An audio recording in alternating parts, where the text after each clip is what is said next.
Salut et bienvenue sur le podcast Take It Zen. Je suis Elodie Cruignot, psychologue, et t'emmène avec moi à la rencontre de personnes inspirantes qui ont surpassé leur peur pour se créer une vie qui leur ressemble. Salut! Alors tu ne le vois pas, mais je suis en train de faire une danse de la joie pour cette rentrée du podcast, cette deuxième saison. Je suis trop heureuse de démarrer cette aventure, de continuer cette aventure avec toi qui m'écoutes. Merci de donner vie et puissance à ce projet et j'espère qu'il ne va faire que grandir pour cette année 2022-2023. Si tu me suis sur Instagram, tu sais que la rentrée a commencé merveilleusement bien avec la sortie du programme Respire, qui est un accompagnement individuel et holistique pour les femmes qui manquent de confiance en elles, qui vivent trop d'anxiété au quotidien, qui ont besoin de se poser, de comprendre leur fonctionnement pour y trouver les clés vers un mieux-être et une vie plus épanouie. Donc n'hésite pas à venir me voir sur ce réseau pour découvrir tout ça.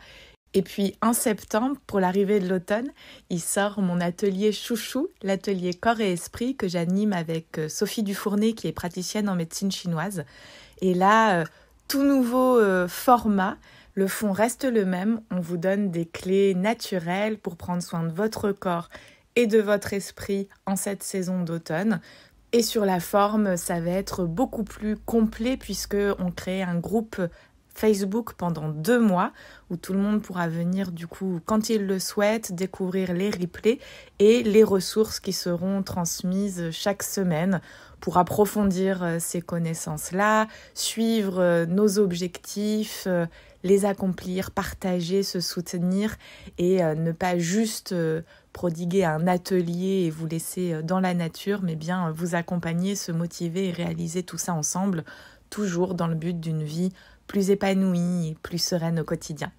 Alors j'ai hâte de te retrouver dans tous ces programmes et sans plus attendre, je te laisse avec Betty qui compte énormément pour moi puisque elle a été l'une de mes mentors au tout début de mon aventure Instagram et aujourd'hui on travaille ensemble, donc tu découvriras ça. En tout cas, elle nous fait prendre conscience de l'urgence de vivre après des traumatismes dans cet épisode. Elle nous livre son parcours et les clés qui l'ont aidé à traverser les épreuves de sa vie et à faire de son hypersensibilité une force. J'espère que ça t'inspirera autant qu'à moi et je te souhaite une bonne écoute. Bonjour Betty, bienvenue sur le podcast Take It Zen. Bonjour Elodie, merci pour ton invitation. Écoute, avec plaisir.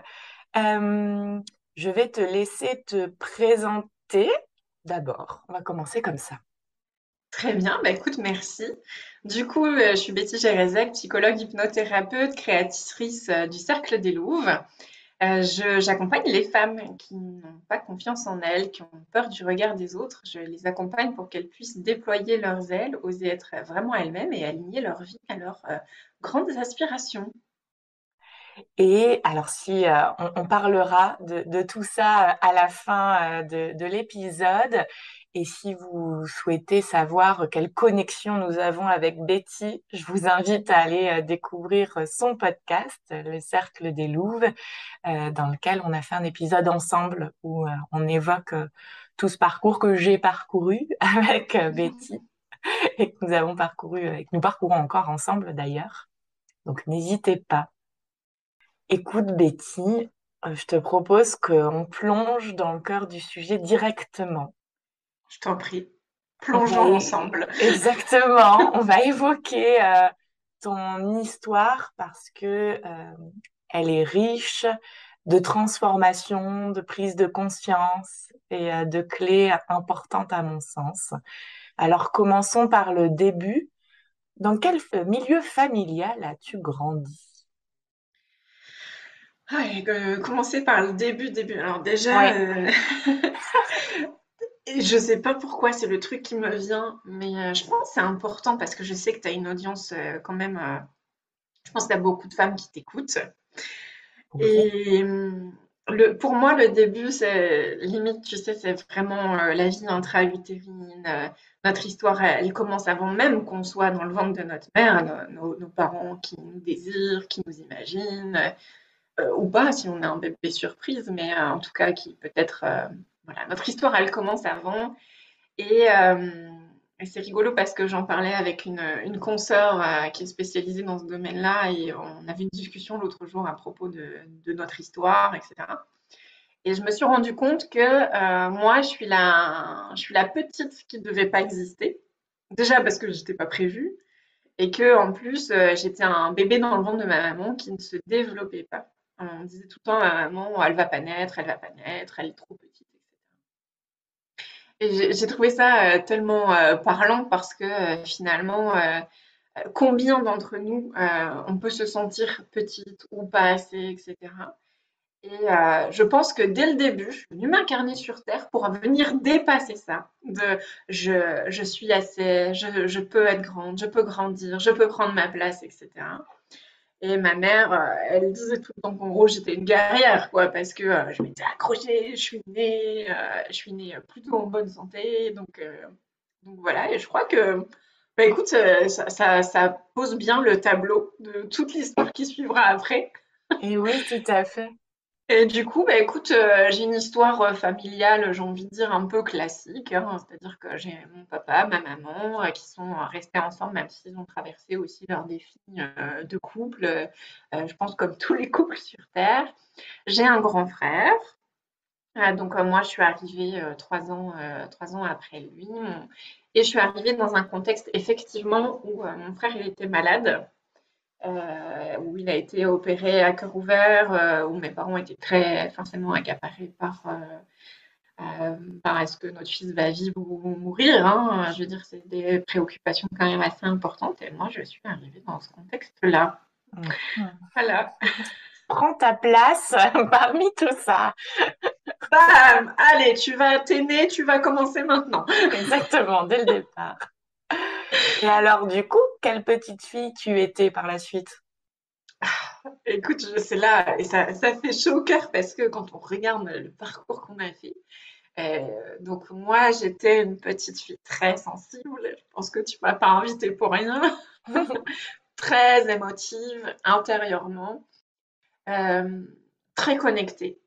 C'est-à-dire que je crois que du plus loin que je m'en souvienne, j'avais des intuitions, je me sentais très connectée aux émotions des autres, je ressentais tout intensément et j'avais des questions existentielles sur le monde, sur la vie, sur la mort.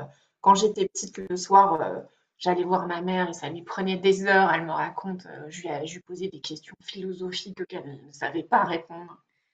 Et donc, j'étais en maternelle et j'ai ce souvenir, hein, qui est pas très précis, mais en tout cas, je me souviens très bien de ce que j'ai ressenti dans mon corps, où j'ai dit un truc à mon institutrice du genre, on est en train de découper des bonhommes, et je lui dis, mais madame, si tous les humains se tenaient la main, l'amour ferait le tour de la Terre. Et elle m'a répondu, Betty, c'est n'importe quoi ce que tu racontes. Et toute la classe s'est mise à rigoler. Mhm. Du coup, moi, j'ai ressenti de la honte et j'ai intégré que ce que j'avais à dire, c'était pas intéressant, que c'était hors cadre. Vraiment, ça m'a suivi toute ma vie. Et que valait mieux rentrer dans le moule pour ne pas être exclu. Donc ça m'a vraiment poursuivi très, très, très longtemps. Je dirais même jusqu'à l'âge adulte. Jusqu'à ce que je fasse ces sauts quantiques où vraiment je m'autorise à être moi-même. Et donc, je pense que ce qui est important aussi, c'est que j'ai fait du sport de haut niveau. Donc, je faisais de la danse sur glace en couple au niveau national. Donc, j'ai été vice-championne de France. Et moi, quand j'étais petite, j'étais très vite déscolarisée puisque mes parents ont très vite compris que je n'étais pas comme les autres, que je n'étais pas à ma place à l'école et que ça me faisait énormément souffrir. Et du coup, quand on a été repéré, puisque je faisais de la danse en couple avec mon frère, la danse sur glace avec mon frère, et quand on a été repéré par une entraîneuse qui nous a dit faut venir s'entraîner à Paris pour s'entraîner au niveau national, etc. Mes parents, je ne les remercierai jamais assez pour ça. Ils ont vu une opportunité de sortir du cadre scolaire habituel parce qu'à l'époque, tu pouvais pas déscolariser tes enfants comme ça. Et du coup, je suis devenue patineuse à temps plein. Je m'entraînais 5 heures par jour. Je- C'était vrai jusqu'à il y a quelques mois. Je ne m'étais jamais sentie aussi libre de ma vie, jamais autant moi-même. Et du coup, j'ai été déscolarisée, j'ai fait l'école à distance. Et c'était parmi les plus belles années de ma vie. En tout cas, c'était vrai jusqu'à il y a quelques mois. Peut-être je le raconterai plus tard. Et ouais, je pense que ça m'a sauvée. Hmm.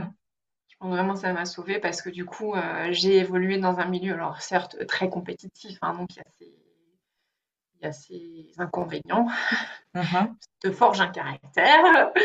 Et en même temps, c'était un milieu où j'ai pu être moi-même. Donc, voilà. Puis j'étais aussi très, ça c'est toujours pareil, hein, très, très têtue. En tout cas, mon mari le dit avec beaucoup de délicatesse. Il dit non, mais en fait, c'est que tu es déterminée. Quand tu veux quelque chose, tu te donnes la chance de l'avoir. Bon, derrière, on peut entendre têtu aussi. On peut entendre, mais effectivement, ça se ressent dans ton parcours, cette détermination. Il n'y a pas de doute. Ok, donc du coup, à ce moment-là, tu es patineuse professionnelle. Tu évolues ensuite vers des études autres, puisque à un Ouais, moment donné, dans ton parcours, tu deviens psychologue. Comment ça se transforme ça? bah écoute, du coup, sur la fin de ma petite carrière, hein, vraiment petite carrière, hein, j'étais jeune, hein, ado, au lycée, du coup, je me blesse. Et là, bon, en gros, bon, déjà c'était une première étape vers mon corps, parce que bon, faire 5 heures de sport par jour, ton corps en prend un coup, hein. Mm. Et donc, le spécialiste dit à mes parents que j'avais les articulations flinguées. Voilà, c'était pire chez mon frère, à qui on a carrément dit ben, si tu continues le sport de haut niveau, à 20 ans, tu es dans un fauteuil. Ok. Donc, mon frère a pris la décision d'arrêter. Et il faut savoir que quand tu danses en couple, si t'as pas de partenaire, ben, t'arrêtes la compétition. Et moi, je ne me voyais pas patiner avec quelqu'un d'autre que cette personne en qui j'avais une entière confiance. Parce que quand même, tu voles dans les airs, faut avoir confiance qui te rattrape. Et à l'époque où je patinais, il y avait plus de partenaires garçons en France. C'est-à-dire que tu allais rencontrer ton partenaire de danse à l'étranger. Donc c'était des collaborations. C'est passionnant, hein, mais moi j'étais jeune, hein, j'étais au lycée, je me sentais pas capable. Je me sentais pas capable, j'avais envie de continuer à danser avec mon frère, quelque chose qu'on avait construit ensemble, et du coup, bah, tout ça faisant, je me dis, ben, j'arrête. Et là, je pense que je peux le dire aujourd'hui, je fais une dépression carabinée, je prends 15 kilos, c'est mon arrêt du sport, voilà. Et du coup, j'ai continué d'être un petit peu déscolarisée. J'ai eu la chance de continuer un peu l'école à distance et je lisais énormément. Ça n'a pas changé. Je pense que je lisais 2, 3, 4 bouquins par semaine. Et très très vite, ado, j'ai commencé à lire des bouquins de psycho. Je me suis rendu compte que j'avais envie de travailler avec les enfants.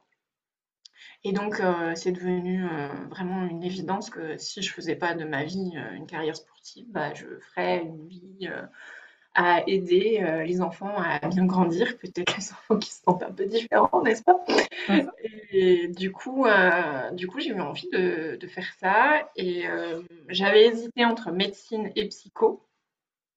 Et mes parents m'ont dit, mes deux parents sont médecins, et ils m'ont dit médecine c'est un parcours vraiment fastidieux et moi, à l'époque, déjà, j'étais très sensible au manque de sommeil. Tu vois, j'avais besoin d'avoir mes heures de sommeil, d'avoir ma bulle, etc.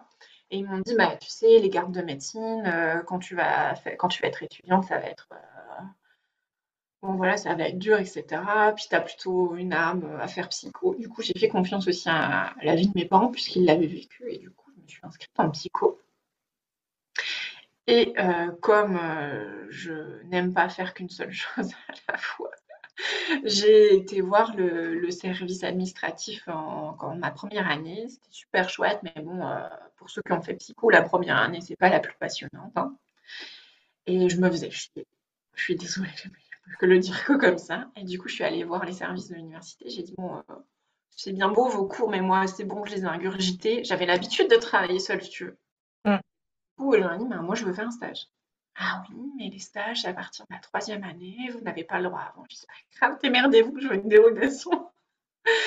Du coup, j'ai obtenu une dérogation et je suis partie en stage tout de suite dans une association qui s'occupait des enfants à risque d'autisme. Alors, à l'époque, on appelait ça les enfants porteurs d'autisme. Alors, les expressions évoluent, hein. Et du coup, j'ai commencé comme ça. C'était très, très, très, très, très, très formateur. Parce que du coup, tu fais le lien direct entre ce que tu apprends, le terrain, la théorie. C'est un milieu aussi très exigeant puisque donc moi j'étais dans une association et quand tu travailles avec les enfants à risque d'autisme et que tu mets en place la thérapie, tu peux passer H24 avec les enfants, tu les vois pas juste une heure. Mm. Moi je trouve que tu mets énormément de toi et de ton énergie dans ces accompagnements-là. Et voilà, j'ai commencé comme ça et comme j'avais découvert aussi, j'avais pas fini de tout apprendre évidemment, mais j'avais envie d'un nouveau défi. Je suis partie vivre à l'étranger. J'avais un petit copain à l'époque qui avait fait un stage Erasmus en Écosse. Et quand il est revenu, il m'a dit ah, ma chérie, je veux qu'on aille vivre là-bas, etc. Et donc, moi, mon université ne proposait pas d'Erasmus. Et il voulait vraiment qu'on aille s'installer là-bas. Donc, on a été voyager, on a découvert, etc. Puis j'ai dit, bah ouais, bingo, c'est magnifique, c'est la nature. On m'a dit, viens, on s'en va. Et du coup, mes pauvres parents, tout ce que je leur ai fait voir, hein, du coup, mais je leur ai dit, ben voilà, je m'en vais, je fais mon sac, je prends la voiture et je m'en vais vivre en Écosse. Trop bien. Voilà. Et du coup, ben, je n'avais pas de fac, pas de boulot, pas d'appart. Donc, on est vraiment parti avec notre sac à dos, notre valise, le coffre rempli. Et là-bas, il faut savoir qu'à l'époque, tu pouvais pas t'inscrire à l'université si tu n'avais pas de sponsor, si tu n'étais pas porté par un sponsor. En plus, je ne parlais pas un mot d'anglais, donc les entretiens pour convaincre les entreprises de me sponsoriser, c'était très challengeant. Et puis, du coup, j'ai fini par trouver une entreprise qui a cru en moi parce que j'avais fait déjà un stage et qu'en Écosse, ils privilégient quand même Mm. l'expérience. C'est un système éducatif qui est complètement différent du nôtre. Et le matin, tu vas en cours, l'après-midi, tu passes en pratique, en fait. Et du coup, bah, ils étaient très étonnés qu'en France, j'avais déjà fait ce parcours-là. Et du coup, j'ai été prise dans une université là-bas. J'ai trouvé un job, j'ai continué mon boulot parce que là-bas, tu n'es pas obligé d'avoir le titre de psychologue pour remplir ces missions-là auprès des enfants à risque d'autisme. Et du coup, bah, j'ai continué le même job que je faisais en association, mais j'étais payée pour. Et donc, voilà, je suis restée presque 2 ans là-bas. Ok. Et après, je suis rentrée en France et j'ai fini mon cursus en France. Mais c'est tellement long parce que donc je suis rentrée, j'ai fait un master donc je suis rentrée, j'ai eu un job d'été dans le domaine de l'autisme. J'allais rentrer en master 1 et ça s'est pas très bien passé parce que j'ai été confrontée à des situations d'enfants dans lesquelles moi ça venait énormément me chercher dans mes émotions. Et donc j'ai failli arrêter la psycho. J'ai dit à mes parents, bah, c'est tout, j'arrête. Qu'est-ce que je fous là hein. Ils m'ont dit non, bah, choisis plutôt une autre branche qui vient moins te chercher dans tes émotions. Et du coup, je me suis inscrite en master en psycho du travail. Mm. Ah, rien à voir. Mais comme j'avais fait beaucoup de stages, que j'avais beaucoup travaillé dans le domaine de la psycho, j'ai été prise tout de suite. Et, euh, et donc, j'ai fait tous mes stages en RH, en accompagnement des organisations. Et j'ai eu mes premiers postes, j'ai été chef de projet, chef de mission pour les accompagnements des jeunes. J'ai été consultante aussi, j'ai été responsable de branche et manager dans un cabinet de consulting pour accompagner les entreprises au changement ou des choses comme ça. Et puis, j'ai postulé sur un poste à l'hôpital, c'était en 2012. Et donc là, j'étais psychologue du personnel, j'ai commencé à accompagner le personnel soignant. J'ai retrouvé l'amour que j'avais pour la clinique, le travail clinique qu'on peut faire auprès des personnes, c'est-à-dire prendre la personne dans son vécu, dans ses blessures, dans ses traumas. Puis malheureusement, le personnel soignant peut vivre des choses vraiment très douloureuses et vivre eux-mêmes des traumatismes dans le cadre de leur travail. Et, Et du coup, j'ai vraiment eu envie de compléter ma formation, donc j'ai fait un DUTCC. Et entre deux, j'ai vécu moi-même des traumatismes qui font que j'avais fait une thérapie via l'hypnose. J'avais été tellement subjuguée par les résultats que j'étais devenue entre-temps hypnothérapeute. Je l'utilisais un peu avec le personnel soignant, mais bon, voilà, c'était un. Tu sais, il y a 10 ans, tu parlais d'hypnose, tu passais pour une marabout, hein, donc voilà. Et donc j'ai fait mon DUTCC, je me suis rendu compte que ben, mes premiers amours étaient toujours là et que je voulais vraiment travailler avec les femmes enceintes autour du parcours de la maternité, que je voulais travailler donc avec les enfants et avec la femme dans sa globalité et revenir à cette passion que j'avais au départ. Et du coup, avec mon bagage d'hypnothérapeute, de DUTCC, donc les TCC, c'est les thérapies cognitivo-comportementales, et bien du coup, je me suis installée à mi-temps en libéral. Maintenant, il y a alors non, d'abord dans mon parcours, avant ma propre maternité, je m'étais réinstallée en libéral à mi-temps, j'avais adoré. J'ai eu mon premier enfant, je l'avoue, j'ai eu envie d'avoir une vie plus cool et de pas avoir deux jobs en même temps. Et du coup, j'ai temporairement arrêté mon libéral. J'ai profité de mon premier enfant, voilà, de passer beaucoup de temps avec lui, de prendre un temps partiel, de profiter de ma maternité, de mon postpartum, d'être à mon écoute, à l'écoute de mon enfant. C'était génial, vraiment. J'ai aussi une grande gratitude pour la fonction publique pour ça, parce que du coup, j'ai pu le faire. Mhm. Et puis quand mon enfant a grandi, je me suis dit, ben voilà, j'ai vraiment envie de retourner à mes premiers amours. Donc j'ai rouvert mon entreprise libérale. Et en même temps, j'ai vécu différents traumatismes. Donc j'ai perdu une de mes plus proches amies. C'était l'amie maman à qui j'écrivais tous les jours parce que son enfant et le mien étaient nés quasiment en même temps. Et du coup, on s'écrivait pour se dire, «Ah, j'ai peur, qu'est-ce que je fais? J'ai pas dormi cette nuit. Oh, les dents, t'as pas un truc?» Et malheureusement, elle est tombée malade. Je l'ai accompagnée jusqu'au bout, du mieux que je pouvais. C'est pas facile d'en parler. J'imagine.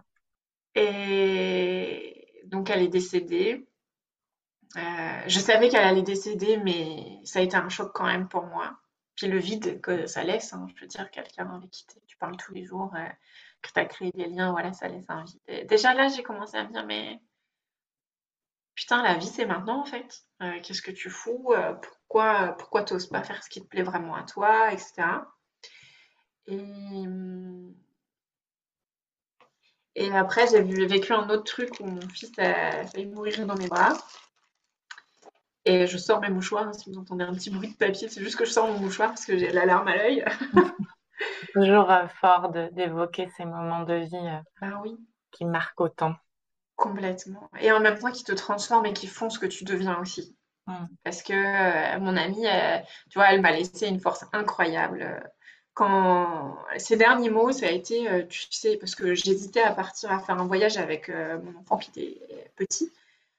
Je me demandais s'il fallait faire des vaccins particuliers. Bon, j'avais l'impression de prendre un risque parce que du coup, comme il avait failli mourir et qu'il avait eu des problèmes de santé, je m'étais dit, voilà, il n'y a pas des hôpitaux tout près, etc. Donc ça m'inquiétait. Et ces derniers mois, c'était, mais Betty, le voyage, les risques, c'est l'école de la vie.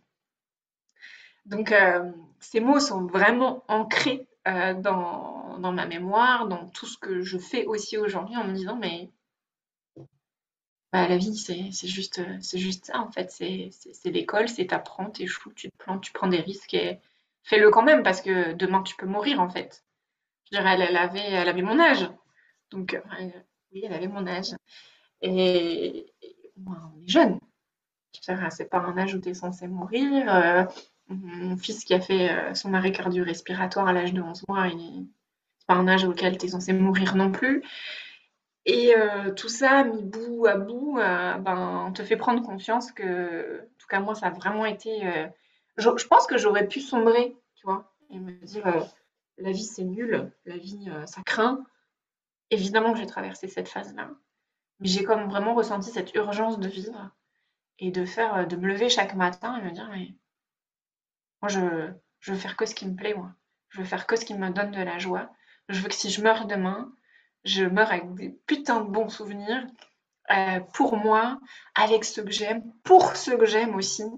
Alors, je suis devenue un peu psychopathe. J'écris dans un petit journal les petits souvenirs qu'on se crée au quotidien, comme ça, au moins, ben, tu vois, tu laisses quelque chose de ce qu'on a vécu ensemble et ouais, l'urgence de vivre. Et finalement, bah, c'est comme ça que j'en suis venue à avoir mon activité, donc mon entreprise aujourd'hui d'accompagnement. Donc, la partie, moi, je me décris comme une hybride, la partie classique de consultation bah, qu'on connaît tous du métier de psychologue et hypnothérapeute.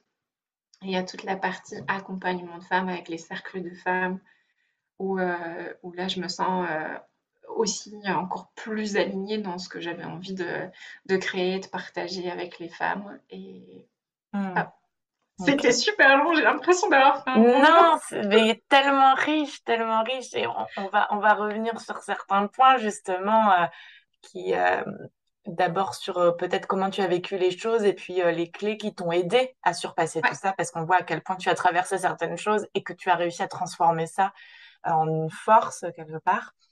Là, dans ton parcours, tu parles d'abord de ce sentiment de différence avec les autres, une sensibilité très grande et puis une dépression. Comment tout ça s'est manifesté peut-être en toi, dans ton vécu, et comment aujourd'hui tu en fais quelque chose de ça? Bah, je crois que, tu vois, c'est rigolo que tu l'abordes parce que c'est ce que j'écrivais hier, donc je prépare mes contenus pour les réseaux sociaux à l'avance. J'écris au fil du flow, de ce qui me vient. Et justement, hier, j'écrivais que je disais merci à ma sensibilité. Parce que souvent, on voit la sensibilité comme un fardeau. Et c'est vrai que ça peut l'être. Mais moi, je la vois vraiment comme un cadeau aujourd'hui. Tu vois, de se dire, j'écrivais, puis vous le découvrirez du coup, non, parce que je vais le partager bientôt. Mais je disais, ben, merci à ma sensibilité parce que je vois des choses que les autres ne voient pas. Je m'émerveille de choses que les autres ne s'émerveillent pas. Merci à ma sensibilité parce que je connecte avec les humains d'une façon si profonde, si intense, qui me porte. Merci à ma sensibilité de me permettre d'être créative. Merci pour tout ça en fait. Merci à la sensibilité qui fait que les petits moments deviennent des grands moments. Et je crois que c'est vraiment un travail d'aller switcher notre état d'esprit parce que ça fait partie de nos biais cognitifs. Les biais cognitifs, c'est nos biais de logique, nos biais de raisonnement qui fait que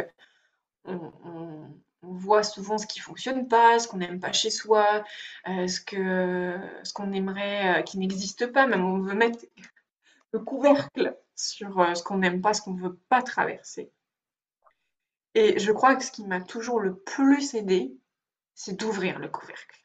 C'est-à-dire, je me mets nez à nez avec ce que je suis en train de vivre, je me mets en face de mes émotions, en face et en phase, de regarder ce qui est vraiment là. Parce que souvent, notre cerveau, à court terme, il nous dit oh là là, ça fait peur, hein, et on n'a pas envie de se sentir aussi triste que ça. Du coup, vas-y, referme la porte, comme ça, ce sera plus confortable. Le problème, c'est que ça te revient en pleine tronche, à un moment donné, et pas celui où tu voudrais que ça te revienne. Donc, le plus gros travail que j'ai fait, et que j'essaye vraiment de transmettre, et c'est ce que j'appelle aller explorer ces zones d'ombre. C'est ta propre lumière, elle ne peut pas exister si tu n'es pas consciente des blessures que tu portes, que tu n'as pas pris le soin de soigner, de guérir, voilà, de aller te mettre nez à nez avec tes zones d'ombre et de faire avec aussi. Parce que le but de notre vie, c'est pas qu'il n'y ait plus de zones d'ombre, c'est de continuer d'avancer même si elles sont là. Je crois que c'est ça. Là, ce qui me vient, alors je ne sais pas pourquoi, mais du coup, je le dis comme ça vient. Euh, Tu parlais tout à l'heure de cette détermination, et j'ai ce sentiment que quand on a cette caractéristique-là de foncer, d'aller au bout, et qu'on a une forte sensibilité, notre vécu, eh bien, il y a un équilibre à trouver entre ne pas foncer tête baissée et se faire du mal parce qu'on va trop loin, trop fort, qu'on ne s'écoute pas suffisamment, et en même temps garder cette détermination qui peut nous servir dans les épreuves de la vie. Complètement. Ah ouais, je suis complètement d'accord avec ça. Et hier, je partageais en story ma tronche après ma séance d'ostéo. Combien ton corps te parle, combien tes émotions te parlent, et que oui, tu peux savoir où tu as envie d'aller, ce que tu as envie de réaliser, mais que tu peux y aller aussi en prenant soin de toi, en étant à l'écoute.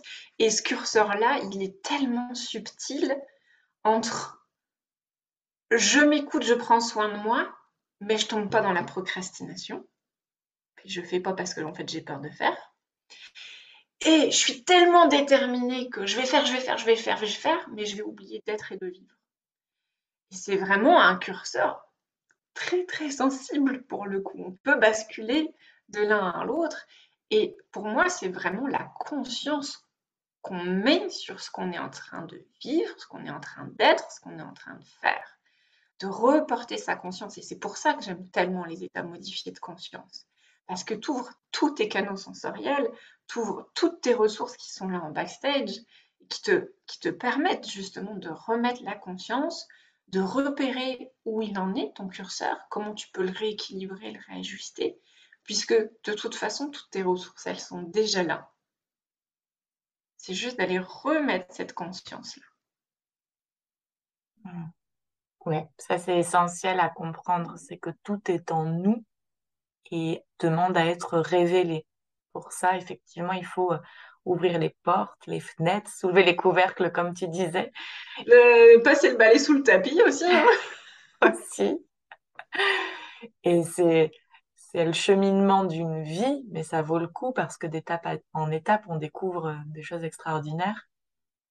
Hum, Ces épreuves dont tu as parlé, est-ce que, avec le recul, tu vois les différentes clés qui ont pu vraiment te marquer et t'aider?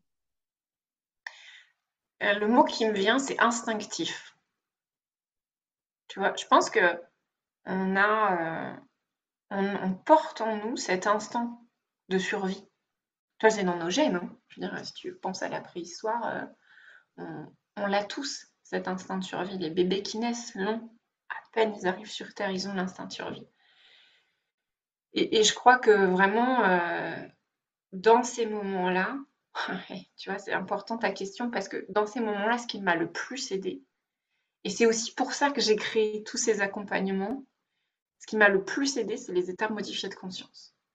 À chaque fois que j'ai vécu ces moments-là, je repense à ma fausse couche, tu vois, j'en ai pas parlé tout à l'heure, mais il y a un peu plus d'un an, j'ai fait une fausse couche à 11 semaines. Donc j'avais eu le temps, hein, j'avais envie d'annoncer ma grossesse à tout le monde, ben ouais, ben non en fait. Et ça a été une douleur si intense. euh, J'avais envie de rester en boule dans mon lit. Pourtant j'avais déjà un premier enfant, mais c'est comme si ouais, j'avais envie de retourner, je sais pas, à la source de moi-même. J'étais en boule, je pleurais. Et du coup, je me suis dit, ben, allez, je vais faire une auto-hypnose pour dire au revoir à ce bébé, parce que je sentais que c'était ce qui faisait sens. Et je suis partie dans une hypnose, dans une transe tellement profonde, où j'ai pu visualiser cet enfant, j'ai pu lui dire des choses, j'ai reçu des messages de cet enfant aussi qui donnaient du sens à pourquoi cette grossesse, elle n'avait pas été au bout. J'ai pu vivre tellement d'apaisement dans ce moment que j'ai partagé avec cet enfant. J'ai pu mettre de l'amour, de la lumière pour lui dire au revoir. Et pendant cette transe, je me souviens qu'après, j'étais trempée de larmes. Mais c'était beau en même temps, c'était triste et c'était beau. Et je me souviens de cette phrase dans ma tête où je me suis dit, mais comment font les autres qui n'ont pas ces outils-là? Et je me suis dit, mais c'est ça, vers là que je dois aller parce que je crois que on en discutait quand on a enregistré le podcast qu'on a fait ensemble sur le Cercle des Louves. Je me suis dit, mais en fait, tout le monde devrait avoir ces outils. Or, on ne les apprend pas à l'école. Nos propres parents et leurs propres parents n'avaient pas ces outils-là, donc on ne nous les a pas transmis. Si on ne nous les a pas transmis, on ne pourra pas les transmettre aux générations futures. Donc, let's go, show must go on et c'est ce que je dois transmettre aux autres. Donc vraiment, je dirais qu'une des choses qui m'a le plus aidée, c'est ça, c'est d'aller chercher les bons outils. Alors peut-être que pour vous, ce sera autre chose. Peut-être que je sais que j'ai certains patients qui adhèrent vachement à la cohérence cardiaque, à la méditation, à la danse, au chant, etc. De trouver le truc qui vous aide, qui vous met du baume au cœur, qui vous permet d'accéder plus facilement à vos ressources. Et, et aussi de se rappeler que toute souffrance, même la pire, elle est temporaire. Ça va passer. Même des fois, juste en laissant faire la vie. Ouais. Mm. Mm. Dans ton parcours, enfin dans tes accompagnements plutôt, tu parles aussi beaucoup d'autocompassion. Oui. Qu'est-ce que tu entends par ce terme-là? Alors, l'autocompassion, c'est à l'origine Paul Gilbert, qui est un psychologue-chercheur, qui a vraiment beaucoup étudié le sujet. Et après, tu as Christine Neff qui a un peu pris le relais de ses travaux. Et en gros, ce qu'ils disent, c'est que la souffrance fait partie de la condition humaine. Toi, moi, vous qui nous écoutez, on traverse tous la souffrance à des degrés différents, à des moments différents, pour des raisons différentes. Mais que souvent, la société, les gens, nos partages, tout nous fait croire qu'on devrait aller bien, on devrait être en quête du bonheur et que la vie c'est beau, etc. C'est vrai, mais pas que. C'est aussi, la souffrance fait partie de notre condition humaine. Tu te prends un râteau par l'élu de ton cœur, ben t'as mal. T'as pas le job que tu voulais, t'as mal. Une amie te dit que tu l'as déçue, t'as mal. C'est juste normal. Et l'autocompassion, c'est à la fois d'accepter que la souffrance, elle fait partie de la vie, de remettre de la conscience dessus, d'aller regarder que je suis en train de souffrir, parce que si je le fais pas, je mets juste le couvercle et ça va me revenir en boomerang. La deuxième, c'est ce lien d'humanité avec les autres, c'est je suis pas la seule à souffrir. J'ai des potes qui se sont pris des râteaux qui l'ont super mal vécu.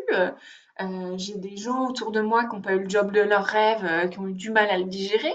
C'est juste normal, on souffre tous. Et se rappeler que je suis pas la seule ou le seul à vivre ce que je suis en train de vivre, ça permet de remettre de la compassion sur ce que je suis en train de vivre, de la conscience, de l'humanité. Et la troisième chose, c'est d'aller développer cette chaleur, cette compassion, cette bienveillance envers nous-mêmes.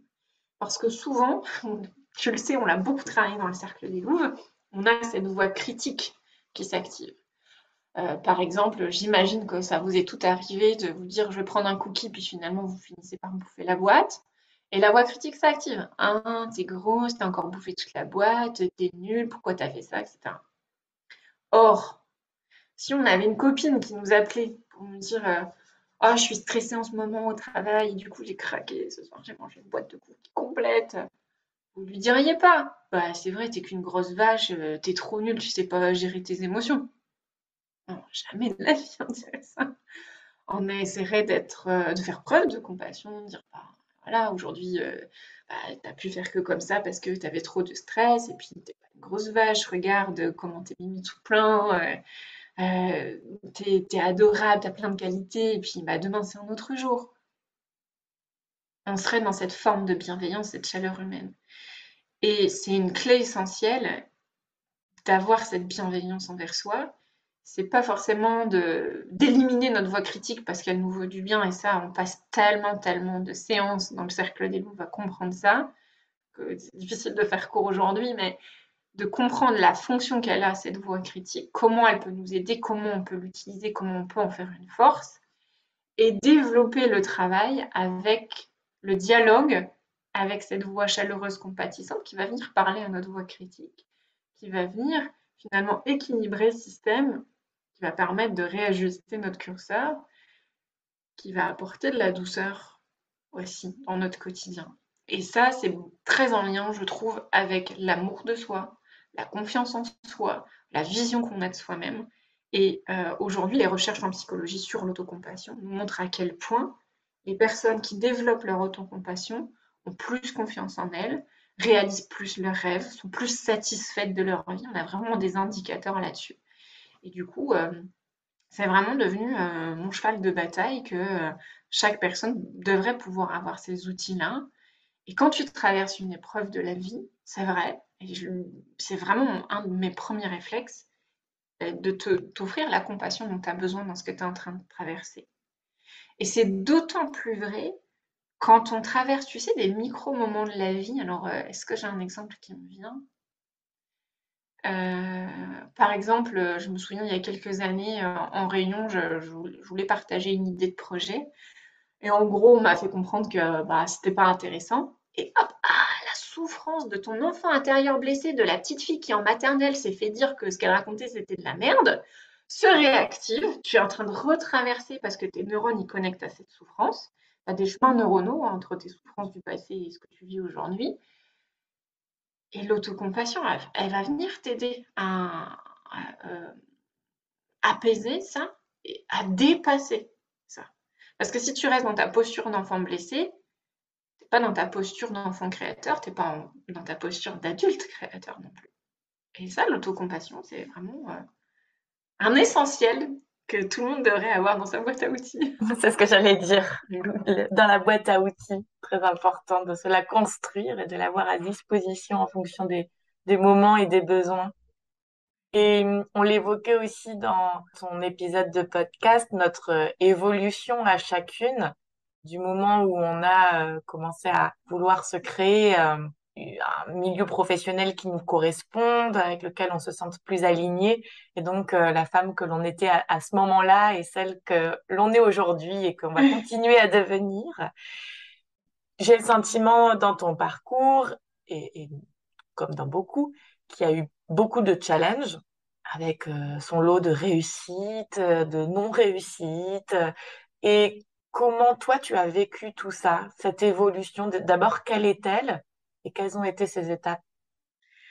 Ouais, bah, c'est intéressant parce que du coup, pour remettre dans le contexte, on se disait en aparté tout à l'heure avec Elodie que justement, Elodie, tu me racontais que tu avais vu une vieille story à moi de quand je me présentais il y a 2 ans. Et à quel point j'étais plus du tout la même femme, tellement plus épanouie aujourd'hui. Puis c'est vrai, moi aussi, je me dis, mais c'est dingue le parcours. Et, euh, et je crois qu'on est tous capables de ça. C'est juste que souvent, on ne veut pas faire face au risque de la non-réussite. On veut pas s'exposer à la douleur qu'on pourrait ressentir si on réussit pas nos objectifs, nos challenges, etc. Mais moi, j'ai une philosophie. Je me dis tout le temps que même si j'aime pas le mot échec, mais c'est une réalité quand tu ne réussis pas quelque part, tu échoues. Mais en tout cas, pour moi, tu apprends. Et donc, dans chaque défi que je relève, dans chaque challenge, puis j'ai une amie dernièrement qui me disait, mais si t'es une femme de défi, en fait, dès que t'en remplis un, tu passes au suivant, tu te mets la barre au-dessus, etc. Elle a raison. Ça, bref, ça, mais bon, je suis ancienne sportive de haut niveau, donc ça s'explique aussi, hein. J'ai été un peu formatée comme ça, et du coup, je suis très vigilante à parfois ralentir, revenir à moi, à mes besoins du corps, etc.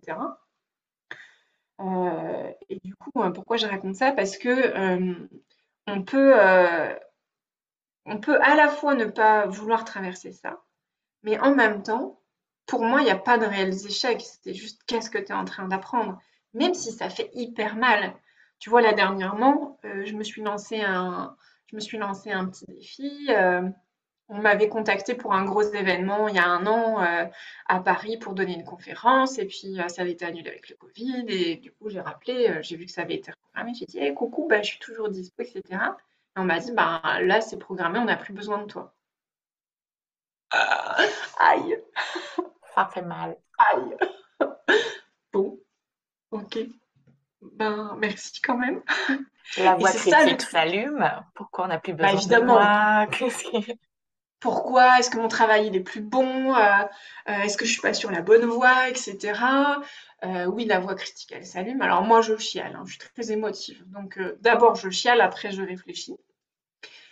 Et du coup, vraiment, ma philosophie, c'est une fois que j'ai chialé, parce que les émotions, c'est comme une vague, hein, si tu essayes de retenir la vague, ça ne fonctionne pas. Donc laissez passer la vague et après, vous pourrez réagir, réfléchir, réajuster. Mais d'abord, osez vivre votre émotion jusqu'au bout. Et une fois qu'on a vécu son émotion, que la vague, elle est passée, moi, je dis tout le temps merci. Et même les gens qui parfois m'ont fait des critiques, parce que je peux te dire, Elodie, mais je pense que tu vois très bien, puisqu'on évolue dans le milieu de l'entrepreneuriat et de la psychologie n'est pas toujours le plus tendre. Je me suis pris des claques parfois de confrères, de consoeurs, de ce que je fais, qui ressemble pas toujours à ce qu'on attendrait d'un psychologue, etc. Oui, moi j'ai pas honte à dire que j'adore mes patients. Ah oui, on est psychologue, on ne peut pas dire des choses comme ça. Bah si, moi je le dis. J'adore mes patients, je ressens beaucoup de compassion pour eux, même des fois je peux dire j'aime mes patients, j'ai pas honte. Parce que ça veut pas dire qu'on va devenir amis et dépasser le cadre, ça veut juste dire que l'amour c'est quelque chose d'universel et qu'on peut. Enfin, bref. Du coup, des fois, il y a des moments où je me suis pris des claques, des critiques. Et mon premier réflexe, c'est toujours de dire merci. Merci pour ce que je suis en train d'apprendre grâce à toi. Merci à cette expérience pour ce que je suis en train de dépasser.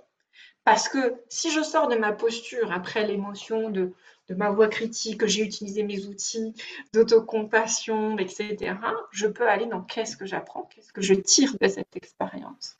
Et là, ça devient intéressant. C'est là que tu évolues. Donc ça, c'est vraiment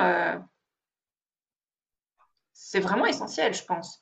Mais pour aller là, à mon avis, on a besoin d'avoir vraiment débroussaillé les zones d'ombre, la voix critique, le doute, la vision négative qu'on peut avoir de soi, etc. Ça demande aussi un travail de fond et c'est pour ça que ce travail sur les zones d'ombre, il me paraît essentiel, ce travail en profondeur. Et du coup, j'ai tellement parlé que je ne sais plus si j'ai répondu à ta question.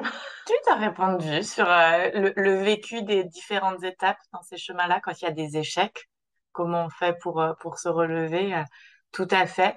Et ça me fait rebondir sur ce que tu disais tout à l'heure, que au moment où tu es devenue patineuse professionnelle, tu t'étais jamais sentie aussi libre et toi-même, mais que c'était jusqu'à il y a quelques mois. Que s'est-il passé alors? Ben, vraiment, tu sais, à 5 heures du mat, quand je chaussais mes patins, et donc on était très peu, hein, c'est des petites équipes, donc voilà, parfois t'es 2, 5 ou 7 max sur la glace, puis tu partages l'entraînement. Et le moment où mais là, vraiment, là, nous, on appelle ça des poussées, hein, quand tu patines à un pied sur l'autre, voilà. Tu poses ton patin, t'as la lame qui s'enfonce dans la glace, qui fait ce petit bruit de craquement. Il fait froid, tu sors à peine du lit et tu te sens libre. Vraiment, je me sentais. Là, c'est comme si je pouvais respirer. Ah, je suis à la bonne place. Et à travers tout mon parcours, où j'ai un peu aussi. Tu vois, mon parcours, il n'est pas linéaire, hein. Je pense même que ça n'existe pas, l'évolution linéaire. C'est pas humain. Et j'avais perdu, quand j'ai arrêté le patinage, j'avais perdu cette sensation de liberté, même si j'avais de la joie dans ce que je faisais. Je me sentais pas. Tu sais, je fais ce geste que vous voyez pas, où vraiment j'ai le cœur, le chakra du cœur qui s'ouvre. Il y a tout qui s'ouvre, tu respires. Et même si j'avais du plaisir à faire mon job, j'avais pas cette sensation de liberté, d'être parfaitement là où j'avais besoin d'être. Et ça a commencé à se libérer quand je suis allée patiner au Canada sur les plus grands lacs naturels du monde, où là vraiment la connexion avec la nature, etc., c'est comme si j'avais été au bout de vraiment mon rêve. Mon mari m'a demandé en mariage là-bas. C'est comme si toutes les pièces du puzzle dont tu parlais tout à l'heure. Et puis j'ai créé le Cercle des Louves. Là, j'ai comme c'était dans une transe profonde, tu sais, ça tournait dans ma tête, le cercle des louves, le cercle des louves, le cercle des louves. J'avais cette vision des femmes autour d'un feu de camp, avec cette image des femmes qui se racontent des sagesses ancestrales, qui se transmettent de génération en génération, dans lesquelles ces histoires qui font grandir, qui te nourrissent, etc. J'avais cette image avec le nom qui revenait tout le temps, cercle des louves, j'en rêvais toute la nuit. Au bout d'un moment, j'ai dit, c'est bon, je le crée. Mhm. Donc, je l'ai créé, et là, j'ai commencé à respirer. Parce que du coup, j'ai écouté cette intuition profonde à laquelle j'ai accédé dans un état modifié de conscience. Parce que quand tu es dans le quotidien, ton mental, il prend tellement le dessus que tu n'accèdes pas forcément à ça. Et il y a quelques semaines, quelques mois, ça dépend quand est-ce que vous écouterez, c'était début avril, je crois. Je suis allée à un congrès pour entrepreneurs et, même si j'avais fait tout ce chemin, il y avait encore une partie de moi qui croyait que j'étais pas à la juste place ou que je savais pas forcément connecter. Parce que quand tu te sens différent des autres, aller vers les autres, c'est pas si facile. Je peux donner une conférence, je peux donner un cours à l'université, j'enseigne depuis 10 ans devant 20 ou 200 personnes. J'ai aucun problème, je peux parler pendant 4 heures, je suis dans mon sujet, mon expertise, c'est nickel. Tu me mets dans une pièce avec 20 personnes que je ne connais pas, c'est pas aussi facile. C'est pas le même challenge. Voilà. Et du coup, je suis partie avec des copines à ce congrès, puis, bon, elles me connaissent bien, je me livre assez facilement. Et je leur dis, bon, bah voilà, ça va pas être facile pour moi ces 3 jours parce qu'il faut aller vers les autres.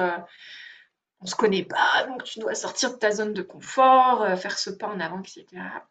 Et donc, comme je suis une femme déterminée, j'y vais avec mon objectif. Donc, je sors de ma zone de confort, j'essaye de connecter tout en respectant mon besoin. Tu vois, il y a un moment où c'était trop pour moi avec ma sensibilité au bruit, etc. J'ai zappé 1 ou 2 conférences. Je suis allée me balader dans un jardin en plein Paris parce que j'avais besoin de me reconnecter à la nature et d'être dans ma bulle. Donc voilà, ce fameux curseur. Et puis, il y avait un cocktail à la fin des 3 jours. Et comme j'avais connecté avec les gens, puis que de toute façon, par ailleurs, dans le domaine de l'entrepreneuriat, j'adore connecter, ça c'est facile pour moi. Les podcasts, les conférences, les ateliers en ligne, les partenariats, c'est génial, je trouve, on rencontre tellement de personnes inspirantes.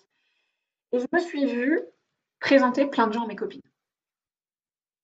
Et là, mes copines m'ont regardé droit dans les yeux, elles m'ont dit, tu te fous de notre gueule. Comment tu peux encore avoir la croyance limitante que tu ne sais pas connecter avec les autres? Bon, peut-être qu'elles ont raison. Et je crois que c'était un des derniers verrous, il y en aura toujours évidemment, mais vraiment un des verrous principaux qui me manquait. Et à travers tout le travail qu'on a fait avec les louves, la dernière session là, de printemps, euh, c'est comme si tout s'était déverrouillé. Comme si là, je pouvais être vraiment pleinement moi-même avec les louves, où j'ai pris conscience que, tu sais, dans l'image des louves, certaines personnes ont cette vision, elle en fait partie, tu sais, de la louve qui monte les crocs avec ce regard perçant, qui peut avoir ce côté un peu impressionnant. Et en même temps, pour moi, la louve, c'est tellement pas que ça. C'est la louve intuitive, c'est la louve qui a sa meute, qui trouve sa place. Et la louve alpha, c'est la louve qui protège sa meute. C'est la louve qui guide sa meute. Et c'est pas celle qui est devant. Souvent, la louve alpha, c'est celle qui est derrière et qui est là pour accompagner, qui sécurise, qui s'assure que tout le monde a ce qu'il faut, que tout le monde est en sécurité, que tout le monde se sent bien, que tout le monde a de quoi prendre sa place dans la meute. Et là, quand j'ai vu constater l'évolution des louves dans le cercle, je me suis dit, mais juste, tu peux oublier toutes les histoires de merde que tu te racontais à propos de toi-même et être pleinement toi, prendre pleinement cette place d'alpha qui est juste d'être moi-même avec les femmes, d'apprendre à recevoir aussi, parce que je reçois tellement des louves dans ces sessions-là, humainement parlant, c'est extraordinaire pour moi. Et là, tout s'est ouvert, j'ai compris que tout ce que je voulais créer, ma vision, elle est devenue archi claire, même tellement claire que c'est frustrant de se dire, il va me falloir des années pour arriver là où j'ai envie d'aller. Mais c'est OK, ça fait partie du chemin, c'est correct.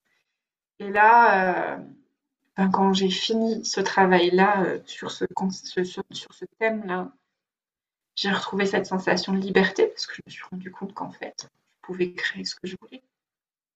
C'est pas à propos des autres, vous pouvez créer ce que vous voulez indépendamment de ce qu'on pense de vous, du jugement qu'on porte sur vous, des attentes qu'on a sur vous, de la vie que vous devriez avoir. En fait, quand on se libère de ça, on est libre de tout créer, de tout vivre. N'attendez pas que la vie vous apporte les opportunités de vivre ce que vous avez envie de vivre. Créez-le. C'est magnifique. Et ton parcours montre que c'est possible, donc c'est beau. Et justement, les femmes qui nous écoutent, qui auraient envie de connecter avec toi, comment elles peuvent te retrouver? Eh bien, déjà, si vous avez envie d'en savoir plus, il y a le réseau Instagram sur lequel je partage. Tu vois, ça aussi, ça m'a mis du temps parce que souvent je me disais, ah, les psychologues, c'est génial ce qu'ils font sur les réseaux sociaux. J'avais beaucoup d'admiration, j'en ai toujours, où ils partagent leur expertise, les théories, voilà, des concepts clés, etc. Et moi, je me sentais pas toujours très bien parce que c'est pas ce que j'avais envie. J'avais envie de partager des histoires, j'avais envie de partager des visualisations.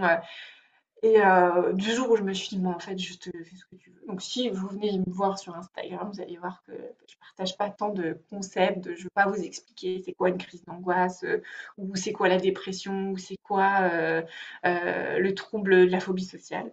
Je vais vous raconter beaucoup d'histoires.